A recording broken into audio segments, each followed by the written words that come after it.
Sejam bem-vindos a mais um programa Questionamento Jurídico, o seu programa semanal com os principais temas do mundo do direito na atualidade.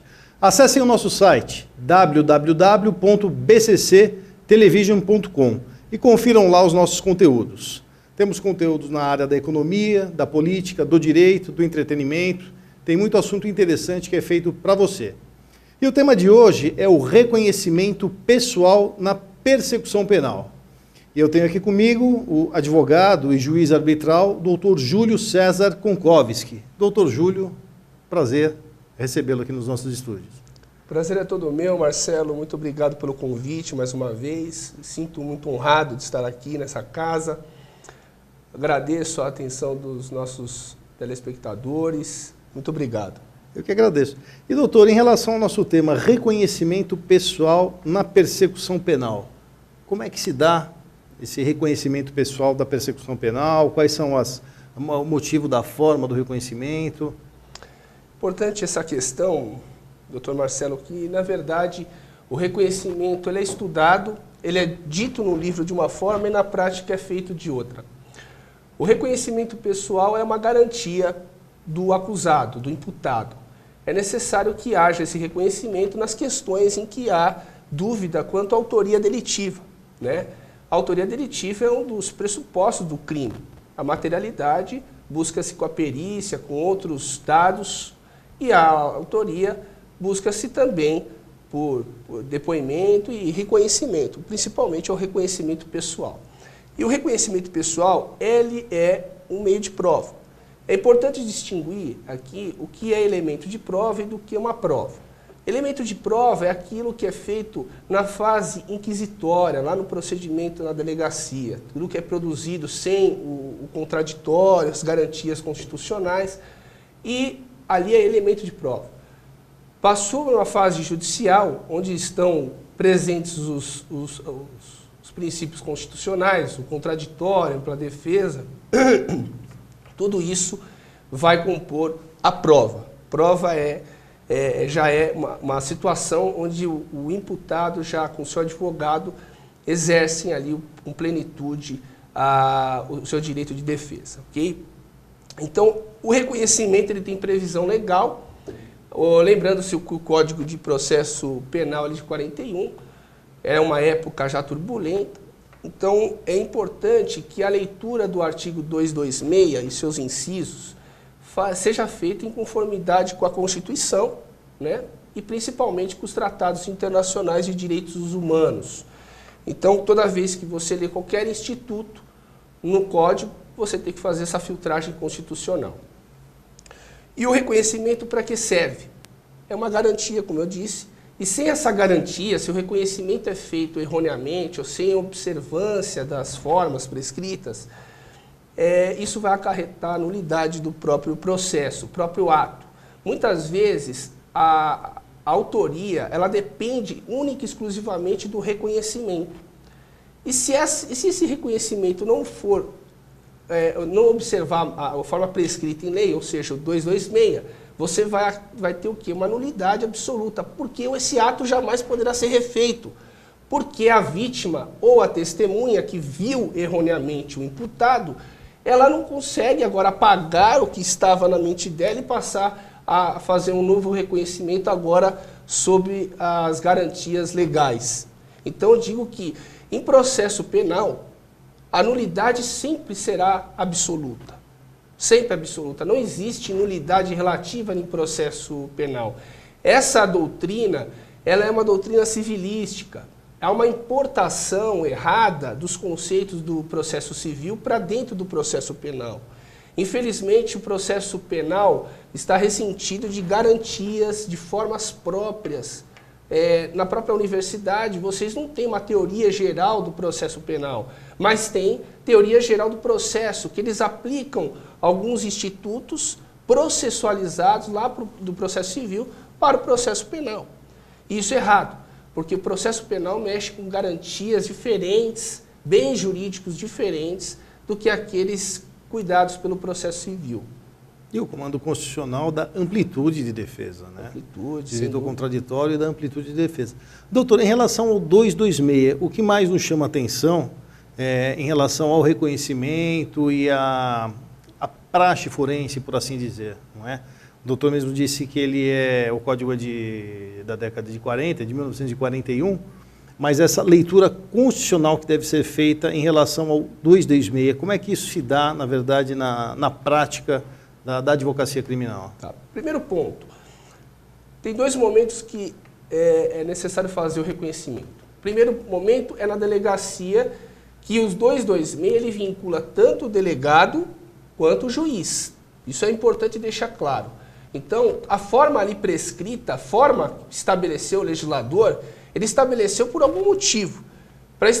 Porque se não fosse, deixaria a cargo do juiz flexibilizar isso. Então, se o direito, principalmente a legalidade, ele traz segurança jurídica, e nós temos uma separação de poderes, onde o legislador preconiza, cria o direito, e o judiciário, no processo penal, ele tem que ser obediente a essa norma criada, não pode inovar nesse momento. Então, o legislador ele impôs essa garantia para o acusado, que não pode ser debitada, em hipótese alguma, pelo Poder Judiciário. Em hipótese alguma. Então, vamos lá, analisando. O primeiro ponto é que, na fase da delegacia, na fase da primeira fase, você vai ter um reconhecimento, observando 226, normalmente ali, infelizmente, é onde se tem o maior número de descumprimento dessa norma, Marcelo. Até por deficiência da própria estrutura do Estado. Exatamente. Não é má fé dos órgãos de polícia, não é isso. Só que a falta de estrutura, de aparato, de conhecimento, muitas vezes colocam o suspeito, porque naquela condição ele é suspeito ainda, numa sala sozinho.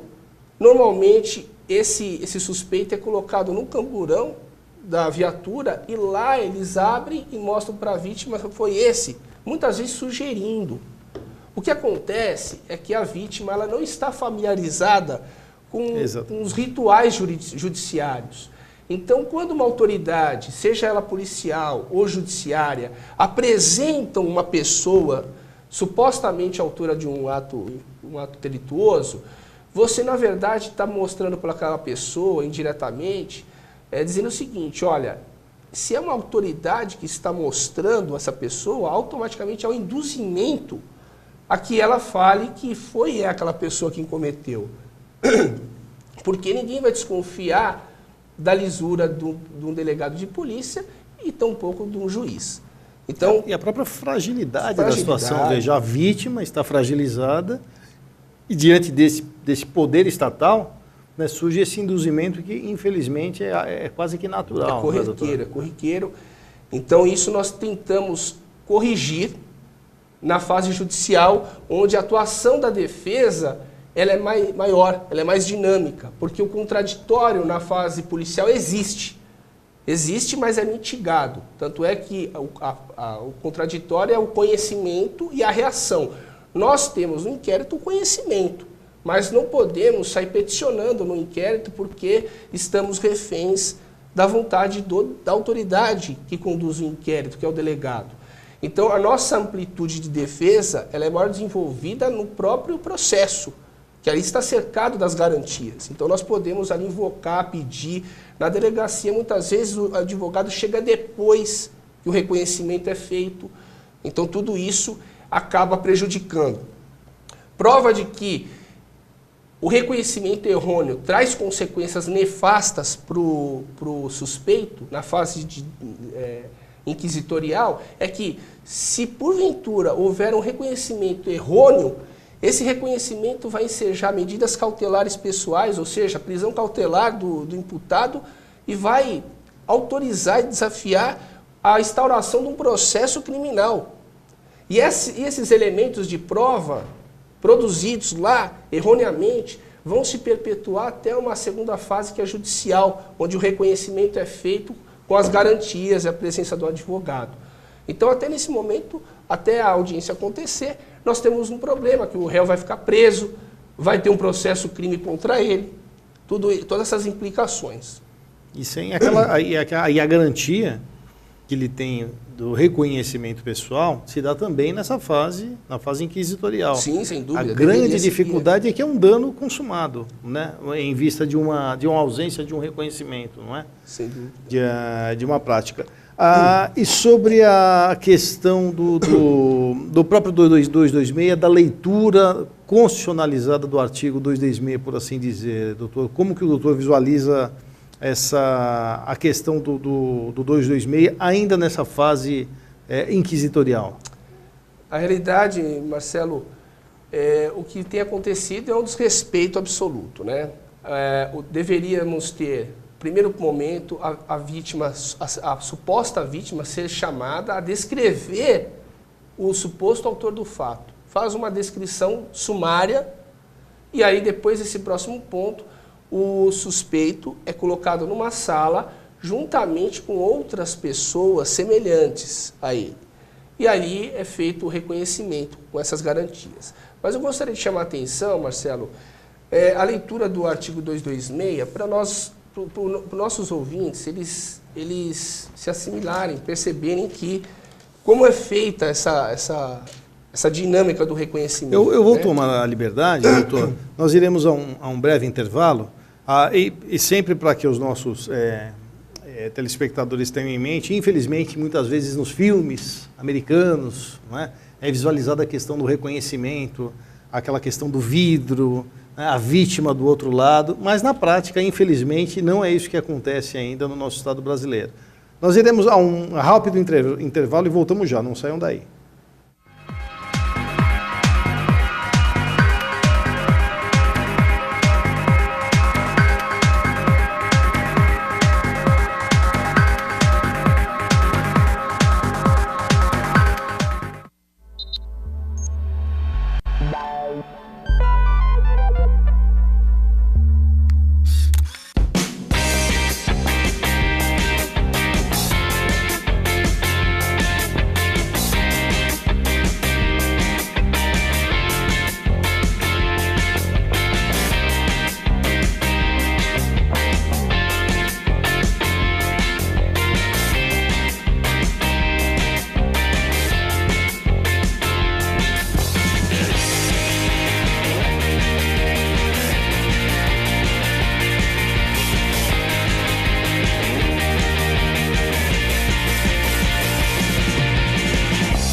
Dica de hoje sobre comunicação e liderança.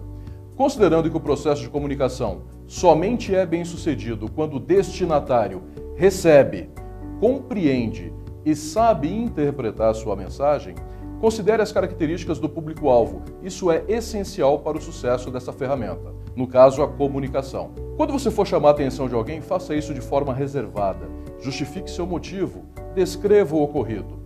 Peça desculpas sempre que necessário. Isso não demonstra fraqueza, mas sim sinal de respeito, de consideração. Caso você receba alguma informação que não procede, não cause nenhum tipo de constrangimento para esclarecê-la. É importante que você saiba, que você esclareça.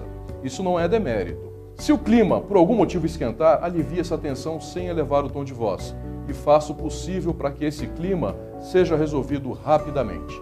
A comunicação é uma ferramenta essencial para que você alcance seus resultados.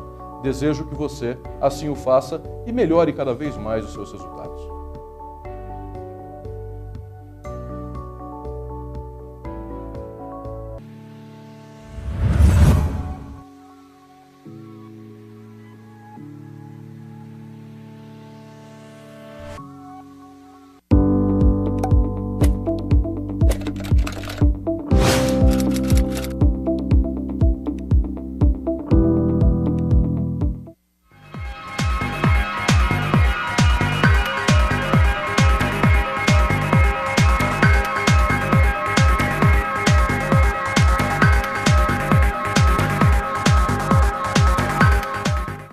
Voltamos com o segundo bloco do programa Questionamento Jurídico. Nosso tema é o reconhecimento pessoal na persecução penal, com o Dr. Júlio César Konkowski. Dr. Júlio, falávamos do artigo 226, não é? O que preconiza o 226 em termos legais, em termos Perfeito, pormenores? Marcelo. Vou fazer uma análise aqui para os nossos amigos que nos assistem. Qual a leitura? O que diz o artigo? Na verdade, interpretação, você primeiro tem que ouvir o que o artigo diz, para depois interpretá-lo. Então, vamos lá. O artigo 226 diz o seguinte: quando houver necessidade de fazer o reconhecimento de pessoas, proceder-se-á da seguinte forma. 1. A pessoa que tiver de fazer o reconhecimento será convidada a descrever a pessoa que deva ser reconhecida. 2. E o mais importante inciso do artigo. A pessoa cujo reconhecimento se pretender será colocada, se possível, ao lado de outras que com ela tiverem qualquer semelhança, convidando-se quem tiver de fazer o reconhecimento a apontá-lo. Então aqui, queridos amigos, vamos fazer uma análise minuciosa desse dispositivo. Isso quem diz é o próprio legislador. Repito, o judiciário veio para cumprir a lei. Não podemos fazer reducionismo com o dispositivo. Aqui é uma garantia mínima do acusado. Não pode o judiciário dar um drible hermenêutico para pular alguma fase ou burlar esse dispositivo. Sob pena, repito, de nulidade absoluta. Então vamos lá. Tem o suspeito ou o acusado, porque tanto na delegacia quanto em juízo, esse procedimento deve ser repetido, sempre na mesma forma. Você pede para a suposta vítima desenhar, mostrar as características da pessoa, do suposto autor do fato. A partir desse momento, nós temos alguns requisitos do próprio inciso 2º, que é, aqui, se possível. Na verdade, o legislador deixou a expressão se possível, ou seja, essas garantias só serão realizadas se possível. Se possível por quê? Porque o código, ele é da década de 40, um código autoritário, e na verdade existiam muitas comarcas longínquas, onde não era possível mesmo você colocar outras pessoas ao lado do imputado. Então nesse momento havia-se essa exceção. Mas hoje, com a digitalização, a informatização do sistema, as grandes comarcas, principalmente, hoje não cabe mais falar. Virou um cheque em branco para a autoridade. Sem dúvida, e aí que o criminalista deve se posicionar. O sistema inquisitório ainda que funciona. O juiz está lá para poder garantir, minimamente, as garantias constitucionais e convencionais do acusado. No entanto, o que se tem visto na prática, se tem testemunhado um retrocesso histórico imenso, onde a própria autoridade que era responsável por zelar pela eficácia legal do dispositivo é a primeira que viola.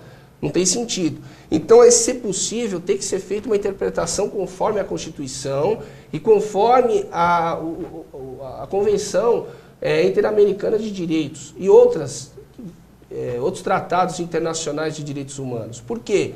Porque se não for possível, o Estado tem que oportunizar ao advogado, à defesa, que supra essa lacuna, né? O acusado não pode ser prejudicado por uma deficiência estatal. Então, diante disso, esse ser possível tem que ser interpretado dessa forma, uma forma abrangente a maximizar os direitos do imputado. Outra questão. A legislação, o inciso 2º, ele não estabelece um limite máximo de pessoas a serem perfilhadas ao lado do acusado no momento do reconhecimento. No entanto, ela finca um número mínimo de 2 pessoas. Da onde se extrai essa hermenêutica? Do próprio dispositivo. Quando que ele fala ao lado de outras que com ela tiverem qualquer semelhança. Quando a legislação, uma análise gramatical dispositiva é clara, outras está no plural. Então, no mínimo, são 2 pessoas. Então, ao lado do imputado, terão que ser perfilhadas 2 ou mais pessoas, respeitando o limite mínimo de 2 pessoas. Não pode ter só o acusado, porque você está sugestionando a vítima ou a testemunha a dizer que foi ele, e não pode ter uma, porque o dispositivo é claro, dizer o número mínimo de 2 pessoas, ok? Então é necessário ter essa observação. Outra questão importante, sobre a semelhança das pessoas que são perfilhadas ao lado do imputado. Porque não adianta o juiz ou o delegado autorizar o perfilhamento de 2 ou mais pessoas se estas não mantêm qualquer semelhança com o imputado. Então seria um jogo de cena para burlar o dispositivo. Então é necessário que haja uma semelhança, não precisa ser idêntico, obviamente, mas que haja uma semelhança entre a pessoa ser objeto do reconhecimento e as pessoas que serão perfilhadas ao lado dela. Até mesmo em termos de vestimenta. Vestimenta. O que já presenciei é o imputado está vestido com a roupa do CDP, a camisa branca, a calça caque, e o juiz, para atender o comando legal, chama 2 pessoas que estão vestidas como um cidadão comum. Então isso deturpa, obviamente você está sugestionando que, obrigando a vítima a apontar aquele que está algemado e com roupa de presidiário.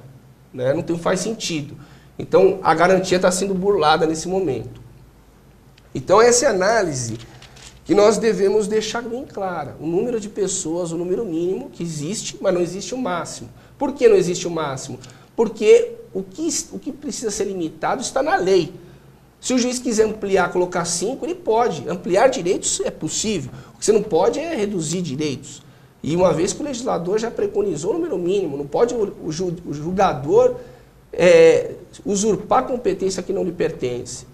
Se o legislador não quiser, não concordar, ele se despe da função de juiz e vai se candidatar a deputado, senador. Aí ele pode. Mas enquanto ele estiver judicando, ele tem que respeitar a legalidade. Agora, doutor, em termos de estratégia do advogado combativo que quer fazer prevalecer a garantia do reconhecimento pessoal, como ele deve se comportar, qual é o momento que ele deve, na verdade, fazer prevalecer os direitos desse comando legal? Perfeito. Marcelo e queridos amigos, na advocacia, principalmente na criminal, nós temos algumas situações em que a oportunidade é que vai fazer o seu êxito ou não. Nós temos aqui, eu adoto a teoria dos jogos aplicados ao processo penal do professor e juiz Alexandre Moraes da Rosa. O processo é um jogo, ele tem que ser jogado e com regras claras, sem burlá-las, ok? Então, diante disso, o advogado que se depara, quando há uma pendência no reconhecimento, na autoria do delito, o que se deve fazer? O que se espera do advogado? O primeiro momento de fala do advogado no processo é na resposta à acusação, ou à defesa preliminar. Então, no momento da defesa preliminar, ou da resposta, o advogado deve, nesse momento, requerer ao juiz da causa que o reconhecimento no dia da audiência observe o artigo 226, ok? E subsidiariamente, alternativamente, pedir para que, caso não seja possível se realizar o reconhecimento com base no 226, que franqueie a defesa a levar outras pessoas para suprir essa deficiência do Estado. Então, você peticionou, requereu, o juiz vai ter um tempo para decidir antes da audiência. Se ele deferir o pedido, muito bem, o reconhecimento será feito com base no 226. Mas agora vem um problema. E se o juiz indeferir, ele nega o pedido, fala, não, aqui nesse juízo nós não fazemos o reconhecimento dessa forma. Então, abre-se uma via para o manejo do habeas corpus ou do mandado de segurança. Por que esses dois remédios constitucionais? Porque vai depender do argumento que você vai utilizar. Para aqueles que manejam o mandado de segurança, vão invocar que é direito líquido e certo do acusado de ser reconhecido na forma do 226, na forma legal. E se é direito líquido e certo, a violação desse direito desafia a ação mandamental. Okay? Para aqueles que utilizam o habeas corpus, o fundamento será outro. O fundamento vai estar assentado no cerceamento de defesa. Ora, se o legislador preconizou uma garantia e essa garantia não é realizada pelo juiz, que é o principal órgão responsável por garanti-la, abre-se ali um constrangimento. É direito e negado. Então, você vai manejar um habeas corpus com fundamento nessa coação né, nesse cerceamento de defesa para que no dia da audiência ele seja, na verdade, realizado nos modos legais. Não, e a importância do momento do pedido, não é, doutor? Porque me parece que se o advogado não se manifestar na resposta à acusação, ele chega na audiência e aí, ante o indeferimento, fica muito mais difícil o exercício da amplitude da defesa e do manejamento desses recursos, não é? Sem dúvida. Entendemos, nós professamos uma doutrina, Marcelo, em que no processo penal não há nulidade relativa. Isso é algo copiado do processo civil que não se aplica no processo penal. O processo penal tem garantias que, se não forem observadas, geram nulidade absoluta. Mas, na verdade, é difícil você falar em nulidade relativa no processo penal, porque há situações em que ficam indemonstradas. Exige-se na nulidade relativa a demonstração do prejuízo. E muitas vezes no processo penal, o desrespeito da legalidade só difícil para o acusado demonstrar o prejuízo que ele teve. Então, diante dessa dificuldade, o legislador ordinário entendeu o seguinte: nulidade no processo penal será sempre absoluta por presunção de dano, né? Então, nessa situação, principalmente no fórum, onde o reconhecimento é feito sob o palio do contraditório, aí estão todas as garantias cercando o ato. Então, isso, de fato, vai contribuir para, talvez, ou você ter um reconhecimento feito na forma legal, né, ou um reconhecimento deficiente que você pode, depois, em preliminar de apelação, invocar nulidade. Perfeito. Infelizmente, chegamos ao fim de mais um programa Questionamento Jurídico. Eu quero aqui imensamente agradecer ao Dr. Júlio pela aula, pelos ensinamentos e pela presença aqui conosco por mais uma vez. Eu que agradeço, Marcelo, muito obrigado pelo convite novamente. Sinto-me honrado, de fato. Agradeço também toda a produção da BCC Television, pessoas altamente simpáticas. Agradeço também a vocês que nos ouvem, nos assistem. Muito obrigado pela paciência. Fiquem todos com Deus. Muito obrigado. E nos acompanhem pelas redes sociais, www.bcctelevision.com. Até a próxima.